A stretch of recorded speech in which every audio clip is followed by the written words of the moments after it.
Սերը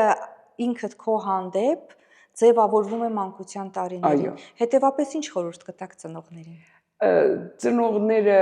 պետք է առաջինը ինչ որ կարելի է այստեղ ասել, երեխային նախ պետք է գովալ եւ պետք է գովալ նրա համար ինքը ինչ արել է։ Երեխային գովալ, որ նա սիրուն է ծնվել, կամ ասենք թե բոյով է, կամ ասենք թե մազերը լավն են,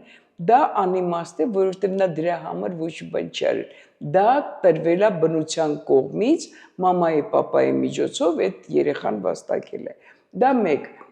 ծնողը երբեք պետք է իր երեխային չհամեմատի որևէ մեկի հետ։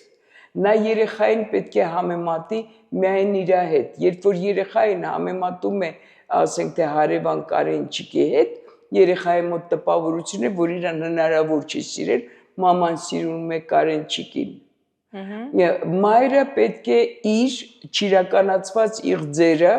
նա պետք է, եթե նա ոնց որ ասացինք, եթե նա ուզում էր դաշնակահար դառնալ, նա երեխային հեչ պարտադիր չի տա այդ երաժշտական դպրոցը, որտեղ նա այդ նույնիսկ ոչ լսողություն ունի, ոչ բան ունի։ Այսինքն լավ, ճիշտ, գրագետ, ժամանակակից, արդի դաստիարակությունը կայանում է նրանում, որ անձի մեջ պետք է ձևավորել այն գծերը, որի իր մեջ կա,